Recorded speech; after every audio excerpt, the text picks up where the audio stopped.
दोस्तों, ज्यादा समय बर्बाद किए बिना इस कहानी को हम जगन्नाथ की नजर से ही सुनते हैं, लेकिन उससे पहले आप हमारे इस चैनल को सब्सक्राइब कर लें ताकि हमारे और आपके संबंध और भी मजबूत हो सकें। नमस्कार साथियों, मेरा नाम जगन्नाथ है, पर गांव में सब मुझे प्यार से जंगू बुलाते हैं, जो सुनकर मुझे बहुत अच्छा लगता है। मैं इसी गांव में पैदा हुआ और यहीं पला बढ़ा हूँ। हमारा गांव छोटा सा है, चारों ओर खेत हैं और बीच में बसा हुआ है। गांव के बीचों बीच एक बड़ा पीपल का पेड़ है। यह पेड़ जितना पुराना है उतनी ही पुरानी इसकी कहानियां भी हैं। कहते हैं कि इस पेड़ के नीचे एक चुड़ैल रहती है। यह कहानियां मैंने बचपन से सुनी है, कभी यकीन नहीं हुआ, पर जो कुछ मैंने खुद अपनी आंखों से देखा उसके बाद मैं इस चुड़ैल की सच्चाई पर शक नहीं कर सकता। यह घटना उस साल की है जब मैं करीब 25 साल का था। उस समय रात में गांव के बाहर जाने की हिम्मत किसी में नहीं थी। कहते थे कि रात को पीपल के पेड़ के पास से कोई गुजरे तो वह चुड़ैल उसकी जान ले लेती है। एक दिन गांव में एक शादी थी और मैं देर रात तक वहीं रुका रहा। जब शादी से वापस लौट रहा था तो करीब आधी रात हो चुकी थी। गांव के रास्ते से गुजरते हुए जब मैं पीपल के पेड़ के पास पहुंचा तो हवा अचानक से ठंडी हो गई। चारों ओर सन्नाटा था। मैंने सोचा जल्दी से घर पहुंच जाऊं, पर जैसे ही मैं पेड़ के पास से गुजरा मुझे लगा कि किसी ने मेरे कंधे पर हाथ रखा है। मैंने पीछे मुड़कर देखा, पर वहां कोई नहीं था। मुझे लगा कि शायद यह मेरा वहम था और मैं तेज कदमों से आगे बढ़ने लगा। लेकिन तभी अचानक पेड़ के नीचे से एक आवाज आई, जगन्नाथ। वो आवाज धीमी थी, पर उसमें कुछ ऐसा था जिसने मेरे रोंगटे खड़े कर दिए। एक सफेद साड़ी पहने और बिखरे बालों वाली औरत पेड़ के नीचे खड़ी थी।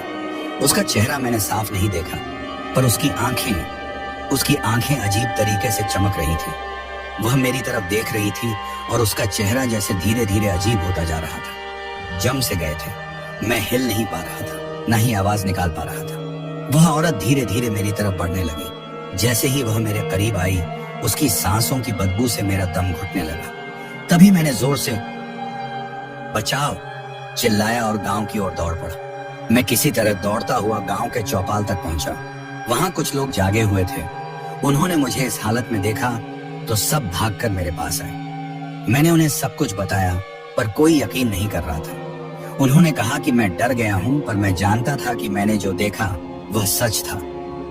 उस घटना के बाद मैंने कभी भी उस पीपल के पेड़ के पास जाने की हिम्मत नहीं की। लेकिन गांव के लोगों में इस चुड़ैल की कहानियों ने और भी डर पैदा कर दिया। गांव के बुजुर्गों ने कहा कि यह चुड़ैल उसी औरत की आत्मा है जिसकी शादी के दिन धोखे से हत्या कर दी गई थी। उसकी शादी के दिन जब सब लोग खुशी मना रहे थे, तभी उसके होने वाले पति ने उसे धोखा देकर किसी और से शादी कर ली थी। इस सदमे में उसने उसी पीपल के पेड़ के नीचे जाकर आत्महत्या कर ली थी। कहते हैं कि तभी से उसकी आत्मा वहीं भटक रही है और वह हर उस व्यक्ति से बदला लेना चाहती है जो उसकी तरह धोखा खाता है या उसे अनदेखा करता है। गांव के कुछ नौजवानों ने इस बात को चुनौती मानकर एक रात उस पेड़ के पास जाकर देखने की ठानी। उनमें से कुछ ने कहा कि यह सब बकवास है, कोई चुड़ैल नहीं होती। लेकिन उस रात जो हुआ उसने सबकी बोलती बंद कर दी। वह 4 नौजवान थे, रमेश, सुरेश, मोहन, अनिल। सबने तय किया कि वह आधी रात को पीपल के पेड़ के नीचे बैठेंगे और अगर चुड़ैल की बात सच निकली तो पूरे गांव को बताएंगे। उन्होंने अपने साथ मशालें और डंडे भी लिए ताकि अगर कुछ अनहोनी हो तो उससे निपट सकें। जब वे सब आधी रात को पेड़ के पास पहुंचे तो वहां का माहौल बिल्कुल शांत था। हवा भी जैसे रुक गई थी। उन्होंने हिम्मत दिखाई और पेड़ के नीचे बैठ गए। कुछ समय तक कुछ नहीं हुआ, बस सन्नाटा था। रमेश ने हंसते हुए कहा, देखो कुछ नहीं हुआ, सब डरते हैं बेवजह। पर तभी अचानक पेड़ की शाखाएं हिलने लगी। सब चौकन्ने हो गए। एक ठंडी हवा का झोंका आया और पेड़ के नीचे की जमीन पर हलचल सी होने लगी। फिर एक धीमी पर तीखी आवाज आई, क्यों आए हो यहाँ? वह आवाज जैसे सीधा उनके दिल में घुस रही थी। उन्होंने देखा एक छाया धीरे धीरे पेड़ से अलग होकर उनकी तरफ बढ़ रही थी। वह औरत की शक्ल थी वही बिखरे बाल, सफेद साड़ी और उसकी चमकती आंखें। इस बार वह और भी ज्यादा भयानक लग रही थी। उसके चेहरे पर एक अजीब सी मुस्कान थी जो उनके होश उड़ाने के लिए काफी थी। रमेश, सुरेश, मोहन और अनिल एकदम डर गए और बिना कुछ सोचे समझे वहां से भागने लगे। पर जैसे ही उन्होंने भागना शुरू किया, वह चुड़ैल उनके पीछे हो ली। उसकी गति इतनी तेज थी कि उन्होंने जो मशालें पकड़ी थी वह भी बुझ गई। अब चारों तरफ अंधेरा था और सिर्फ उस चुड़ैल की हंसी गूंज रही थी। किसी तरह भागते हुए वे गांव के मंदिर तक पहुंचे। मंदिर में जाकर उन्होंने भगवान से प्रार्थना की और मंदिर की घंटियां बजाने लगे। घंटियों की आवाज सुनकर वह चुड़ैल धीरे धीरे गायब हो गई, और उसकी हंसी अभी भी उनके कानों में गूंज रही थी। उस रात के बाद से वे चारों नौजवान बीमार पड़ गए। उन्होंने फिर कभी इस घटना का जिक्र नहीं किया, पर गांव में यह बात फैल गई कि वह चुड़ैल सचमुच है और कोई उसके पास नहीं जा सकता। अब जब भी रात होती है, गांव के लोग उस पीपल के पेड़ से दूर ही रहते हैं। कोई भी उस रास्ते पर नहीं जाता, और अगर जाना भी पड़े तो वह मंदिर में पहले भगवान से प्रार्थना करके ही जाता है। उस घटना के बाद मैंने उस पीपल के पेड़ के पास जाने की कभी हिम्मत नहीं की, लेकिन गांव में इस चुड़ैल की कहानियां और भी डरावनी हो गई। लोग कहते थे कि जो कोई भी उस पेड़ के पास रात में जाता है वह कभी सही सलामत वापस नहीं आता। फिर एक दिन गांव में एक और भयानक घटना घटी जिसने सभी को हिलाकर रख दिया। रामलाल, जो हमारे गांव का एक सीधा साधा किसान था, उसकी उस पीपल के पेड़ के पास संदिग्ध परिस्थितियों में मौत हो गई। रामलाल को किसी तरह के अंधविश्वासों पर यकीन नहीं था। उसने कई बार गांव वालों को ताना मारा था कि वे बिना वजह चुड़ैल की कहानियों से डरते हैं। एक रात जब रामलाल अपने खेत से घर लौट रहा था तो उसने वही रास्ता चुना जो पीपल के पेड़ के पास से होकर जाता था। उस रात गांव में तेज आंधी चल रही थी। चारों ओर अंधेरा था और लोग अपने घरों में दुबके हुए थे, लेकिन रामलाल को कुछ भी डर नहीं था। वह अपने मन में सोचता हुआ जा रहा था, यह चुड़ैल वाली बात बेवकूफी है, कुछ नहीं होता। जैसे ही वह पीपल के पेड़ के पास पहुंचा, अचानक हवा थम गई। चारों ओर अजीब सा सन्नाटा छा गया। रामलाल को थोड़ी असहजता महसूस हुई, पर उसने इसे नजरअंदाज किया और आगे बढ़ता गया। तभी उसे लगा कि पेड़ के नीचे से कोई उसे पुकार रहा है, रामलाल, रामलाल। वह आवाज बहुत धीमी थी, पर उसने रामलाल के कदम रोक दिए। उसने इधर उधर देखा, पर कोई नहीं था। तभी उसके सामने एक सफेद साड़ी पहनी औरत आ गई। उसका चेहरा दिखता नहीं था, बस उसकी आंखें चमक रही थीं। रामलाल को लगा कि यह कोई धोखा है, पर जैसे ही उसने औरत को पास से देखा, उसके दिल की धड़कनें तेज हो गईं। वह औरत धीरे धीरे उसकी तरफ बढ़ने लगी।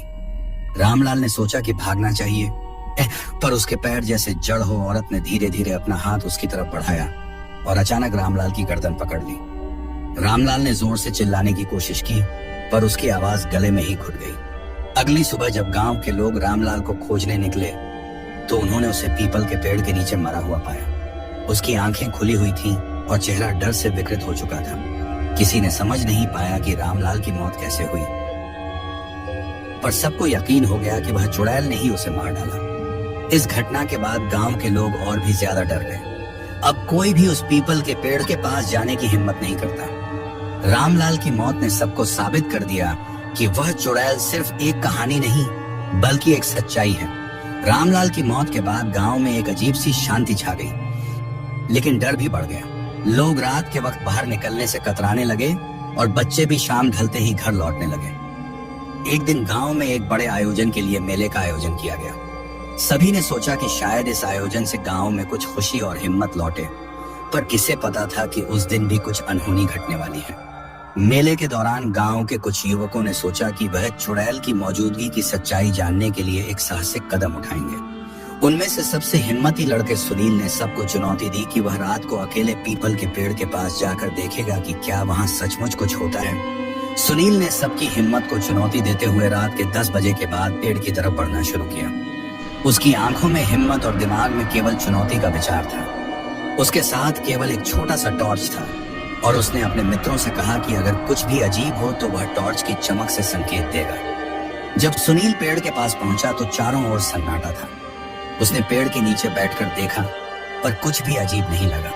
सब कुछ सामान्य प्रतीत हो रहा था। सुनील ने सोचा कि उसने चुनौती को आसानी से पार कर लिया है और अब लौटने की तैयारी कर रहा था।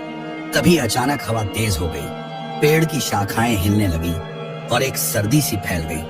सुनील ने देखा कि एक अजीब सी धुंध धीरे धीरे पेड़ के नीचे इकट्ठा हो रही थी। फिर वही सफेद साड़ी पहने औरत दिखाई दी जिसकी आंखें चमक रही थीं। सुनील ने टॉर्च की चमक को ज्यादा तेज किया, लेकिन वह चुड़ैल की चमकती आंखों को धुंधला नहीं कर सका। चुड़ैल ने सुनील की ओर बढ़ते हुए अपनी बांह की ओर इशारा किया। सुनील की सांसें तेजी से चलने लगीं और उसने भागने की कोशिश की, लेकिन उसके पैर जैसे जड़ हो गए थे। चुड़ैल ने सुनील को पकड़ लिया और उसके दिल की धड़कनों को और भी तेज कर दिया। सुनील के मुंह से आवाज नहीं निकल पा रही थी। जब तक उसके दोस्त वहां पहुंचे, सुनील की हालत बहुत खराब हो चुकी थी।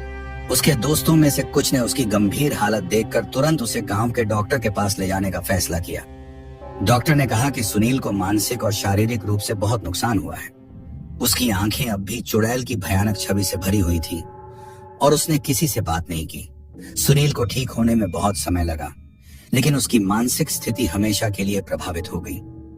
उसके बाद गांव में एक सामूहिक भावना छा गई कि चुड़ैल को अब हर कीमत पर शांति दी जानी चाहिए। गांव के बुजुर्गों ने मिलकर एक पूजा अर्चना की योजना बनाई, जिसमें पीपल के पेड़ के पास जाकर उसकी आत्मा को शांति देने की कोशिश की गई। पूजा के दौरान पूरे गांव ने सामूहिक प्रार्थना की और पीपल के पेड़ के आसपास एक रक्षक तंत्र स्थापित किया। इसके बाद से चुड़ैल की गतिविधियां कम होने लगी और धीरे धीरे गांव में रात की शांति लौट आई। हालांकि गांव के लोग अब भी पीपल के पेड़ के पास से गुजरने में कतराते हैं। रामलाल और सुनील की कहानियां आज भी सुनाई जाती हैं और वह हमेशा याद दिलाती हैं कि रात के अंधेरे में क्या कुछ भयानक हो सकता है। गांव के लोग अब भी उस पेड़ के पास से गुजरते समय भगवान से प्रार्थना करते हैं ताकि किसी भी अनहोनी से बचा जा सके। गांव में पूजा अर्चना के बाद बुजुर्गों ने तय किया कि पीपल के पेड़ को रक्षा सूत्रों से बांधकर सुरक्षित किया जाए। इस निर्णय के पीछे उनकी मान्यता थी कि रक्षा सूत्र पीपल के पेड़ को चुड़ैल की नजर से बचा सकेगा और उसकी आत्मा को शांति प्रदान कर सकेगा। पूजा की तारीख तय की गई और गांव भर के लोग उस दिन जुटे। सुबह से ही तैयारियां शुरू हो गईं। गांव के मुख्य मंदिर में विशेष पूजा का आयोजन हुआ। पंडित जी ने सभी लोगों को मंत्रों के साथ पूजा करने के लिए कहा।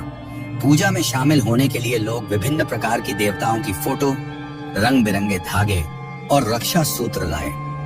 जब पूजा संपन्न हो गई तो गांव के युवा और बुजुर्ग पीपल के पेड़ के पास गए। वहां एक विशेष आयोजन किया गया। पहले पेड़ के चारों ओर सफेद कपड़े से घेरा बनाया गया। फिर पंडित जी ने मंत्रों के साथ रक्षा सूत्र तैयार किए और इन्हें एक एक करके पेड़ के चारों ओर बांधा।